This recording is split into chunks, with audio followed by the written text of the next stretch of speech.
Hello guys everyone, నేను మీ లీ with సూర్య. నేను గోవాలో 3 days ఉన్న తర్వాత హైదరాబాద్ కి ఫ్లైట్ లో రిటర్న్ అవుతున్నాను. గోవాలో దిగినప్పుడు ఏ క్యాబ్ డ్రైవర్ అయితే పికప్ చేసుకున్నాడో మళ్ళీ అతన్నే డ్రాపింగ్ కూడా పిలిచాము. మేము గోవా నుంచి వెళ్ళిపోతున్నామన్నా సరే వర్షం మాత్రం మమ్మల్ని వదలట్లేదు. ఈ రోజు నాకు 2 విధాలుగా ఉంది. ఒక సైడ్ బాధగా, ఇంకో సైడ్ ఎక్సైట్మెంట్.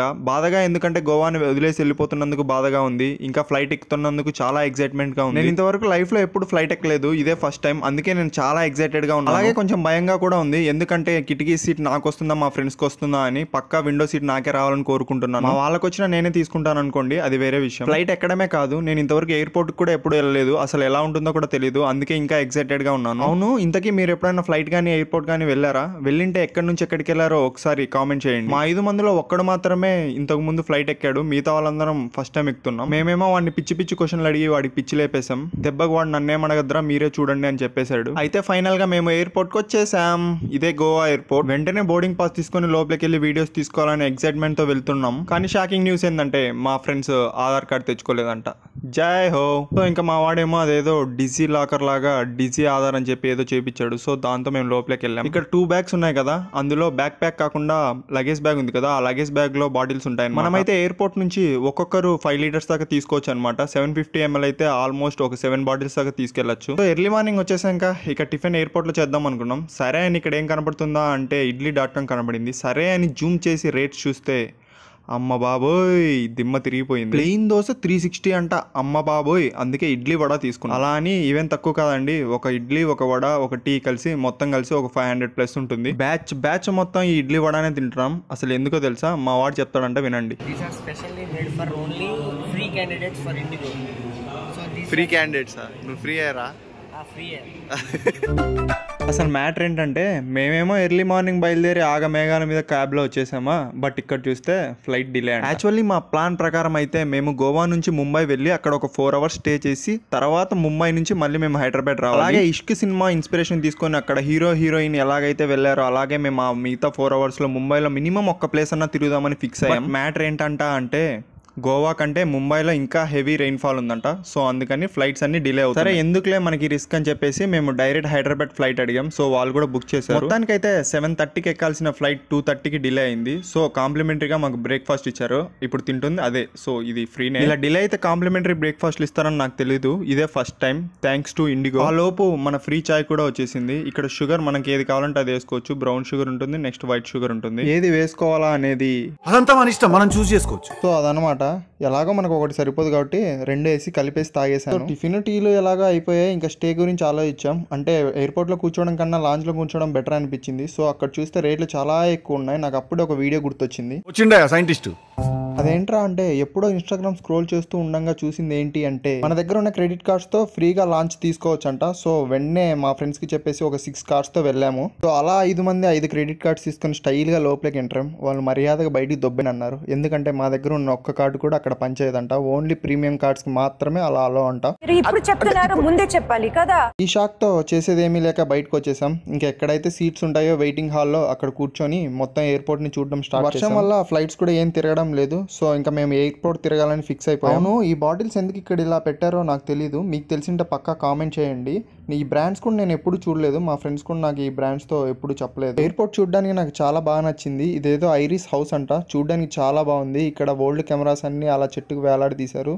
చూడడానికి చాలా అద్భుతంగా అనిపించింది. ఎయిర్పోర్ట్ లో ప్రైసెస్ అయితే చాలా హై ఉన్నాయి. ఎంత హై అంటే మన లాంటి మిడిల్ క్లాస్ పీపుల్ అసలు అఫోర్డ్ చేయలేదు. ఎయిర్పోర్ట్ లో మ్యాక్స్ అన్ని దొరుకుతాయి. ఎందుకంటే ఇక్కడ చాలా అంటే చాలా షాప్స్ ఉన్నాయి. ఒక్కసారిగా నేను ఎయిర్పోర్ట్ కి వచ్చానా మాల్ కి వచ్చానా అనే కన్ఫ్యూజన్ లో మా ఫ్రెండ్స్ ఏమో వెయిటింగ్ చైర్స్ లో కూర్చొని మొత్తం మన గోవా బడ్జెట్ ఎంత అయింది, ఎవరెవరు ఎంత ఖర్చు పెట్టారని డిస్కస్ చేసుకున్నారు. నేను మాత్రం అవన్నీ ఏం పట్టించుకోకుండా ఎయిర్పోర్ట్ మొత్తం తిరిగేస్తున్నాను. ఎయిర్పోర్ట్ డిజైన్స్ కూడా నాకు చాలా బాగా నచ్చాయి. నిజంగానే ఇది ఎయిర్పోర్ట్ కాదు, మాల్ లాగే అనిపిస్తుంది. ఇంకా షాప్స్ యొక్క అంబియన్స్ అండ్ రిచ్నెస్ చూస్తుంటే మైండ్ బ్లోయింగ్ గా ఉంది. ఎయిర్పోర్ట్ లో ఏదైనా ఒక థింగ్ కొందాం అనుకున్నాను, బట్ చూస్తే చాలా అంటే చాలా హై ప్రైజెస్ ఉన్నాయి. ఎయిర్పోర్ట్ లో అయితే నేను ఫుల్ గా తిరిగేసాను, బాగా అలసిపోయాను. పిక్స్ అండ్ వీడియోస్ కూడా చాలా తీసుకున్నాను. సరే అని చెప్పి లంచ్ కి ఏం తిందామని చెప్పి మా ఫ్రెండ్స్ అడిగితే మా వాళ్ళు అన్ని షాపులు తిరిగి స్టార్ బక్స్ లోనే కొంచెం రేట్ తక్కువ ఉందా అని చెప్పారు. సో సరే స్టార్ బక్స్ లో ఏదైనా తిందామని అనుకున్నాము. ఆ లోపు ఇండిగో వాళ్ళు మళ్ళీ ఒక అనౌన్స్మెంట్ ఇచ్చారు. అదేంటి అంటే ఈసారి కాంప్లిమెంటరీ లంచ్ కూడా అని చెప్పారు. సరే అని వెళ్ళిపోయాం. అమ్మ బాబాయ్, ఈ లైన్ చూసారా ఎంత ఉందో? ఈ లైన్ చూసి మేము చాలా షాక్ అయ్యాము. ఈ రెస్టారెంట్ లోనే అనమాట మనకి ఇండిగో వాళ్ళు ఇచ్చిన ఫ్రీ లంచ్. ఇందులో కూడా రేట్స్ చాలా అంటే చాలా బీభత్సంగా ఉన్నాయి. ఇవైతే డైరెక్ట్ గా అయితే మనం కొనలేము. సో ఇదే అన్నమాట మనకి ఇండిగో వారు ఇచ్చిన ఫ్రీ లంచ్. చూడడానికి అయితే చాలా అంటే చాలా బాగుంది కదా. ఆ బుడ్డ బాటిల్ కూడా చాలా క్యూట్ గా ఉంది. ఈ ఫుడ్ ఏమో మీకు చూడడానికి చాలా లైట్ గా ఉన్నా బట్ రేట్ మాత్రం ఆల్మోస్ట్ 600 to 700 దాకా ఉంటుంది. అంటే అర్జెంట్ వర్క్స్ ఉన్న వాళ్ళ పరిస్థితి ఏంటో తెలియదు కానీ మాకైతే ఈ డిలే కావడం చాలా అంటే చాలా హ్యాపీగా ఉంది. ఎందుకంటే ఇక్కడ చాలా టైం స్పెండ్ చేసాం, ఫొటోస్ దిగాం, వీడియోస్ తీసుకున్నాం, ఇంకా ఫ్రీ వైఫై కూడా వాడుకున్నాం. అవును, ఇంతకీ ఈ ఫుడ్ టేస్ట్ చెప్పలేదు కదా, చాలా అంటే చాలా బాగుందండి. చూడడానికి లైట్ గా ఉన్నా మా అందరికి పర్ఫెక్ట్ గా సరిపోయింది. అందరికి చాలా బాగా నచ్చింది. ఫుడ్ మాత్రం చాలా అంటే చాలా క్వాలిటీగా ఉంది. సో ఇక లంచ్ అయిపోయాక మా ఫ్రెండ్స్ వెళ్ళి ఇండిగో వాళ్ళతో మాట్లాడితే ఫ్లైట్ గురించి ఇన్ఫర్మేషన్ ఇచ్చారు. 15 minutes లో వస్తుంది కాదు. వరంగల్ దాటిందా, సూర్యాపేట దాటిందా, మౌలాలి జంక్షన్ దగ్గర ఆగిందా? నాకు క్లారిటీ కావాలి. I want clarity. ల్యాండ్ అయింది sir. Okay, thank you. Final గా అయితే మన ఫ్లైట్ వచ్చేసింది. ఇక మనం ఎగరడానికి సిద్ధంగా ఉన్నాం. నార్మల్ గా అయితే ఎయిర్పోర్ట్ లో బస్ ఎక్కి మనమే ప్లేన్ దగ్గరికి వెళ్తామంట. బట్ వర్షం పడుతుందనో ఏమో తెలియదు కానీ ఫ్లైటే మన దగ్గరకు వస్తుంది. సో ఇక వెంటనే లగేజ్ అన్ని తీసుకొని చకచకా వెళ్లి లైన్ లో నిలబడ్డాం. ఇక వెంటనే బోర్డింగ్ పాయింట్ దగ్గర బోర్డింగ్ పాస్ స్కాన్ చేసుకుని లోపలికి ఎంటర్ అయిపోయాను. చాలా ఎక్సైటెడ్ గా వెళ్తున్నాను. ఏంటి ఇంకో బ్యాగ్ లేదని చూస్తున్నారా? ఏం లేదండి, ఇక్కడికి ఓన్లీ బ్యాక్ ప్యాక్స్ మాత్రమే తెచ్చుకోవాలి. లగేజ్ బ్యాగ్స్ అన్ని లగేజ్ కౌంటర్ కి పంపించాలి. అది కూడా జస్ట్ 15 kgs మాత్రమే. అలో ఎక్స్ట్రా కేజీస్ ఉంటే మనం మళ్ళీ పే చేయాలి. సో ఫైనల్ గా ఆ బ్యాగ్స్ అన్ని ఫ్లైట్ కార్గోకి వెళ్తాయి. ఆ బ్యాగ్ లోనే మన ఆల్కహాల్ కూడా ఉంది. ఈ ఎయిర్పోర్ట్ నుంచి ఫ్లోర్ దిగుతున్నాం, నడుస్తున్నాం కానీ ఇంకా ప్లేన్ అయితే ఎక్కలేదు. సరే పదా అని అలా నడుస్తూ వెళ్తున్నాం. నేను ఎంత ఎక్సైటెడ్ గా ఉన్నానంటే అక్కడ చూసే వాళ్ళకి అందరికీ అర్థమైపోయింది వీడు ఫ్లైట్ ఎక్కడం ఫస్ట్ టైం రా అని చెప్పేసి. అవును, మీరైతే ఫస్ట్ టైం ఫ్లైట్ ఎవరితో ఎక్కాలనుకున్నారో ఒకసారి కింద కామెంట్ చేయండి. ఫైనల్ గా అయితే మనం ఫ్లైట్ ఎక్కాల్సిన ఎంట్రీ పాయింట్ కి వచ్చేసాం. చూడండి బయట అయితే అంత వర్షం ఉన్నా మనం మాత్రం ఒక్క చినుకు మీద పడకుండా లోపలికి ఎంటర్ అయిపోతున్నాం. ఇంకోటి మీకు చెప్పడం మర్చిపోయాను కదా, నా సీట్ అయితే విండో సీట్ కాదు, మిడిల్ సీట్. సో నేను మా ఫ్రెండ్స్ తో కొట్లాడి ఫైనల్ గా విండో సీట్ అయితే సంపాదించేసాను. ఫైనల్ గా నా చిన్నప్పటి కోరిక తీరడానికి రెడీగా ఉంది. అది కూడా నా బెస్ట్ ఫ్రెండ్స్ తో రావడం నాకు ఇంకా చాలా సంతోషంగా ఉంది. మీకు కూడా ఇలాంటి కోరికలు ఉంటే పక్కా తీర్చేసుకోండి. ఎందుకంటే life is two short. Chance ఉన్నప్పుడు అన్ని చూసేయాలి, అన్ని తిరిగేయాలని నేను అనుకుంటాను. నా టాప్ 10 డ్రీమ్స్ లో 2 కోరికలు ఉన్నాయి. అందులో ఒకటి ఫ్రెండ్స్ తో గోవాకి వెళ్ళాలి, ఇంకోటి నా డబ్బులతో నేను ఫ్లైట్ ఎక్కాలి. అవి 2 ఈ రోజు తీరిపోవడం నాకు చాలా అంటే చాలా సంతోషకరంగా ఉంది. ఫ్లైట్ లో ఏమో మా అందరికి ఒక క్లాస్ తీసుకున్నారు. అంటే ఎమర్జెన్సీ ఎగ్జిట్ ఎలా చేయాలి, ఎమర్జెన్సీ టైంలో ఏం చేయాలి అని చెప్పేసి. అదేంటో నా సీట్ ఉండేది కూడా ఎమర్జెన్సీ ఎగ్జిట్ చోటే ఉంది. నేను నార్మల్ గా సిగ్నల్ రాకపోతే ఫ్లైట్ మోడ్ ఆన్ చేసేవాడిని. బట్ లైఫ్ లో first time flight mode on చేశాను. అట్లుంటది మరి మనతో. సరే రండి ఫ్లైట్ ఎలా టేక్ ఆఫ్ అవుతుందో మనం చూద్దాం. చూసారా మన ప్లేస్ కూడా ఏరోప్లేన్ వింగ్స్ పక్కనే ఉంది. ఆ స్పీడ్ కి వింగ్స్ షేక్ అవడం చూసి నాకు ఫస్ట్ లో చాలా భయం వేసింది, తర్వాత అలవాటు అయిపోయింది.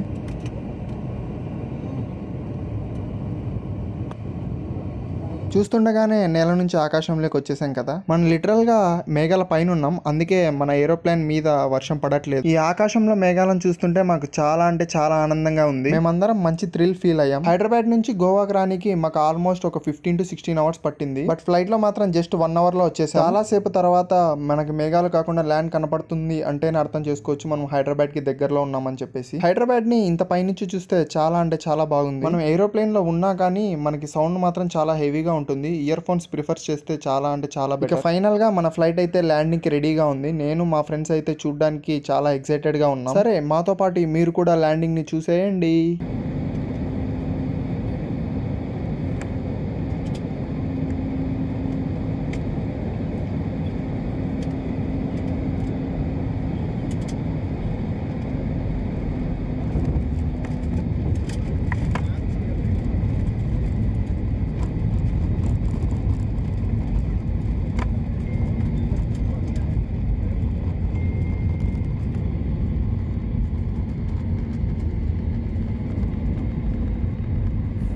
సో ఫైనల్ గా నేను మా ఫ్రెండ్స్ అందరం కలిసి ఫ్లైట్ లో గోవా నుంచి హైదరాబాద్ కి అయితే వచ్చేసాం. ఇంకెళ్ళి మా లగేజ్ బ్యాగులు తీసుకొని మేము కూడా ఇంటికి వెళ్ళాలి. ఎయిర్పోర్ట్ లో అయితే నా పిక్స్ అండ్ వీడియోస్ చాలా అంటే చాలా బాగా వచ్చాయి. నాకు చాలా మెమరబుల్ గా నిలిచిపోతాయి. నాకైతే ఈ రోజు చాలా అంటే చాలా హ్యాపీగా ఉంది. ఎందుకంటే నా టాప్ 10 లిస్ట్ లో 2 డ్రీమ్స్ అయితే అయిపోయాయి. మిగతా డ్రీమ్స్ కూడా ఎంత వీలైతే అంత తొందరగా కంప్లీట్ చేసుకోవాలని అనుకుంటున్నాను. అవును, ఇంతకీ మీకంటూ టాప్ 10 డ్రీమ్స్ ఉన్నాయా? ఉంటే అందులో ఎన్ని ఫినిష్ చేశారు, ఇంకా ఎన్ని బ్యాలెన్స్ ఉన్నాయి, ఏమేమి ఉన్నాయో ఒకసారి కామెంట్ సెక్షన్ లో కామెంట్ చేయండి. Life is two sweet and two short. So అందుకే మనం ఎంత వీలైతే అన్ని మెమరీస్ తొందరగా కలెక్ట్ చేసేసుకోవాలి. మీ లవ్ అండ్ సపోర్ట్ ఎప్పటికీ ఇలాగే ఉండాలని కోరుకుంటున్నాను. నెక్స్ట్ అయితే అన్ని వీడియోలు కలిపి గోవా ఫుల్ వీడియో వస్తుంది, తప్పకుండా ఆ వీడియో కూడా చూడండి. అవును, ఇంతకీ గోవా బడ్జెట్ ఎంత అయిందో చెప్పలేదు కదా. నాకైతే మొత్తం కలిసి 15,000. సీజన్ లో వెళ్ళాం కాబట్టి అంత తక్కువ అయింది. సో నార్మల్ గా సీజన్ లో అయితే దీనికి డబుల్ అవుతుంది. మొత్తానికి అయితే గోవా ట్రిప్ నాకు చాలా అంటే చాలా మెమరీస్ ఇచ్చింది. థ్యాంక్స్ టు ఈచ్ అండ్ నన్ను భరించినందుకు నా ఫ్రెండ్స్ కూడా థ్యాంక్ యూ సో మచ్. ఈ వీడియోని లాస్ట్ వరకు చూసినందుకు thank you so much all. Please like, share and subscribe. Leave with Surya. Hukum tiger का हुकुम.